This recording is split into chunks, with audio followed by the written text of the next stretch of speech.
Mereka bertemu karena sekantor. Si cowok mengidap kelainan seksual. Dia selalu ingin disakiti saat enak-enak. Dia selalu mau mengikuti perintah, sementara si cewek juga mengalami kelainan sosial. Dia selalu mau berkuasa dan memerintah. Dia selalu harus dominan di setiap kesempatan. Mereka mungkin berjodoh karena memiliki kelainan yang sama. Mereka akhirnya bersama dan merasa puas karena bisa saling memuaskan hasrat dan nafsu di dalam diri mereka. Selamat nonton film. Inilah Love and Lysis.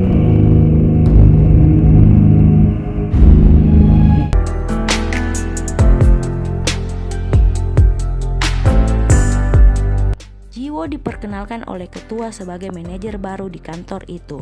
Posisi Jiwoo setingkat di bawah Jiwoo. Dia merasa kesal dengan keputusan ketua yang tidak memilihnya sebagai manajer. Jiwoo yang melihat Jiwoo emosi agak merinding melihat gadis emosian. Sahabat Jiwoo juga mencoba menenangkan gadis itu. Saat jam istirahat, Jiwoo ditanyai oleh sahabatnya apakah dia tertarik pada Jiwoo. Jiwoo bertanya dia tertarik lalu menoleh ke arah Jiwoo. Jiwoo melihat Jiwoo meliriknya, lalu dia memutuskan untuk mendekati Jiwoo yang sedang minum kopi. Di sana Jiwoo berkenalan pada kedua cewek itu, lalu dia segera pamit. Keesokan harinya, Jiwoo bertanya pada security apakah paketnya sudah datang. Si security berkata kalau paket atas nama Jiwoo sudah diambil oleh Jiwoo. Mendengar itu, Jiwoo segera berlari secepat mungkin menuju kantornya dan menemui Jiwoo. Di kantor, Jiwoo sudah mulai membuka paket itu sementara Jiwoo terus berlari menuju ruangannya. Jiwoo kaget melihat isi paket yang dia terima berupa kalung anjing. Jiwoo secepat mungkin merampas kalung itu dan mencoba menjelaskan kalau itu buat peliharaannya. Namun kebohongannya terungkap saat kotak paket yang akan dibuang Jiwoo terbalik dan ada voucher diskon untuk pembelian alat bantu enak-enak. Beberapa hari kemudian, Jiwoo ingin mengirimkan pesan pada Jiwoo untuk meminta maaf atas kejadian hari kemarin. Namun dia ragu dan hendak menghapus pesan itu. Karena terkejut Jiwoo datang, pesan itu terkirim ke ponsel Jiwoo. Jiwoo yang merasa malu bertemu Jiwoo memakai kepala boneka untuk bersembunyi. Tetapi Jiwoo tahu kalau Jiwoo yang ada di balik kepala boneka itu. Jiwoo yang panik menabrak semuanya dan membuat kepalanya terbentur besi. Jiwoo mengajak Jiwoo untuk memeriksa kepalanya ke klinik. Setelah diperiksa, Jiwoo menemui Jiwoo yang menunggunya di taman. Jiwoo bertanya apa maksud pesan Jiwoo. Di sana dia mulai menceritakan semua kelainan yang dia miliki pada Jiwoo. Jiwoo meminta Jiwoo untuk tidak menceritakan rahasianya itu pada siapapun, karena dia sangat malu dengan apa yang terjadi pada dirinya. Di kafe temannya, Jiwoo mencari tahu tentang kelainan yang dialami Jiwoo. Dia juga bertanya pada sahabatnya tentang apa yang dialami Jiwoo, namun dia tidak menyebutkan nama cowok itu. Saat sedang makan malam bersama rekan kantor, Jiwoo mendengar Jiwoo nyeletuk pelan dengan kata jijik. Dia sempat kaget mendengar celetukan Jiwoo.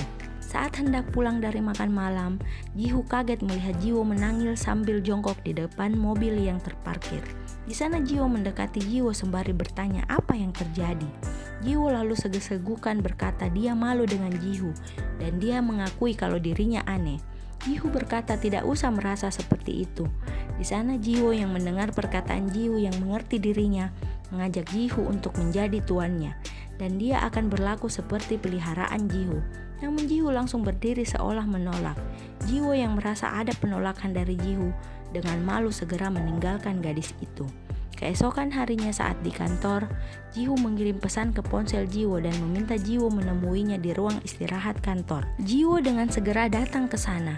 Di sana Jiwoo berkata akan menjadi tuan Jiwoo. Jiwoo sangat bahagia mendengar Jiwoo akan menjadikannya sebagai pelayan pemuas dirinya. Setelah itu mereka kembali bekerja. Saat pulang kantor, Jiwoo mulai melayani Jiwoo sebagai tuannya. Dia mencoba menjadi peliharaan yang jinak. Beberapa hari kemudian, Jiwoo membawa kontrak yang harus dibaca oleh Jiwoo yang berisi tentang aturan main menjadi tuan dan peliharaan. Di sana Jiwoo memberikan kacamata untuk dipakai Jiwoo.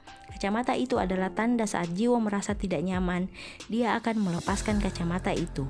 Dan jika dia merasa baik-baik saja, dia akan tetap memakai kacamata itu. Jiwo setuju dengan semua syarat yang diajukan Jiho sebagai tuan. Dia lalu menandatangani perjanjian itu dan permainan pun dimulai. Mereka berdua berjalan menuju kamar hotel. Di sana Jiho memasangkan kalung hewan ke leher Jiwo. Jiwo bertindak sebagai peliharaan Jiho.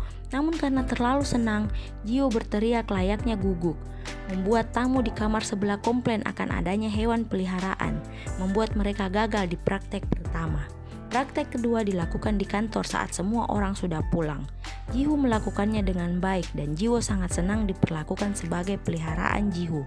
Jiwo menikmati tiap pukulan dan sentuhan dari tuannya. Karena terlalu bersemangat dengan perannya sebagai tuan, beberapa barang yang ada di meja jatuh ke lantai. Jiho juga menarik peliharaannya dan memaki-maki peliharaannya itu, membuat Jiwo sangat menikmati momen itu.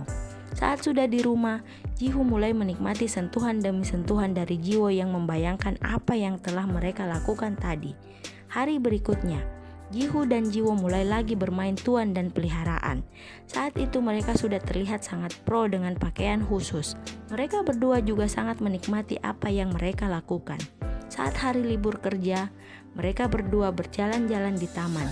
Jiho mengikat tangannya ke tangan Jiwo membuat mereka terlihat mesra. Saat sedang makan, Jiho mengungkapkan perasaannya yang sebenarnya pada Jiwo.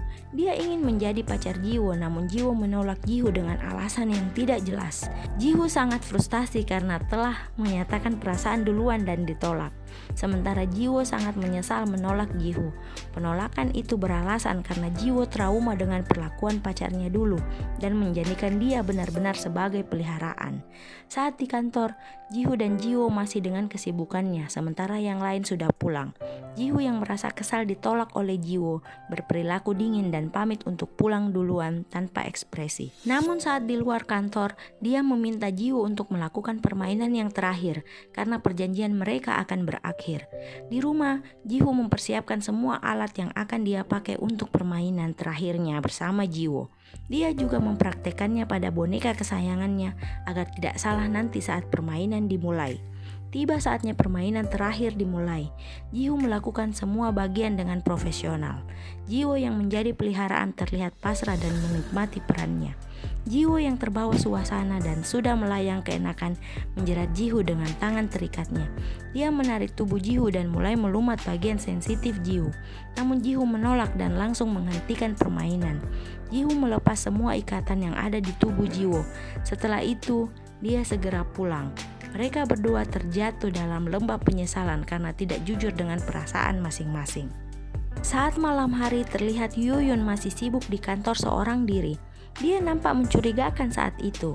Di tempat lain, Jiwo yang sedang berolahraga melihat pesan dari grup kantor. Betapa kagetnya dia mendengar rekaman suara saat dirinya menjadi tuan Jiwo yang dilakukan malam itu di kantor. Rupanya ada yang menjadi penyadap di kantor. Semua orang kantor yang mendengar percakapan Jiwo dan Jiho sangat terkejut. Keesokan harinya Jiwo yang belum masuk grup bertanya ada apa. Sahabat Jiwo memberitahukan apa yang terjadi. Karena kejadian itu, Jiho yang hendak pulang karena tidak tahan dengan akibat rekaman itu, nampak digoda oleh seluruh pria di kantor dan melihat Jiho sebagai perempuan liar. Jiwo datang ke rumah Jiho dan pamit untuk bertemu Jiho. Namun ibu Jiho tidak mengizinkan Jiho bertemu anaknya. Itu pun dilakukan atas pesan dari Jiho putrinya. Jiho dan Jiwo sangat frustasi karena aib mereka ketahuan seluruh kantor. Keesokan harinya mereka berdua dipanggil oleh pemilik perusahaan. Mereka berdua disidang atas kasus yang mereka lakukan di kantor. Di sana Jiho digoda oleh beberapa atasannya membuat Jiwo yang melihatnya emosi. Jiwo langsung berdiri dan berkata, mereka melakukan itu karena dia yang punya kelainan. Jiho hanya membantunya. Lagi pula dia menyayangi dan mencintai Jiho. Jadi apa salahnya mereka melakukan itu di kantor? Toh juga itu sudah bukan jam kerja. Jiho sangat senang mendengar perkataan tegas Jiwo pada bos mereka. Setelah mendengar apa yang dikatakan Jiwo, para bos yang ada di sana nampaknya mengerti dan paham. Mereka tidak menyecat Jiho dan Jiwo. Mereka hanya memberi sanksi pemotongan gaji selama 3 bulan. Ji-Woo dan Ji-Woo yang sudah melalui hari yang berat berjalan bersama sambil bergandengan tangan. Ji-Woo sangat senang cintanya akhirnya dibalas oleh orang yang dia sayangi. Ji-Woo pun sudah merasa lega karena trauma pada mantannya sudah hilang dan memberikan keberanian untuk mencintai Ji-Woo sepenuh hati. Mereka pun dengan bebas berkencan sembari melanjutkan permainan tuan dan peliharaannya. Karena begitulah mereka mengekspresikan perasaan mereka.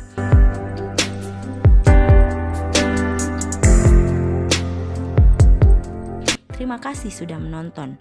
Jangan lupa like, subscribe, dan share video-video yang kamu tonton dari channel ini. Selamat nonton film.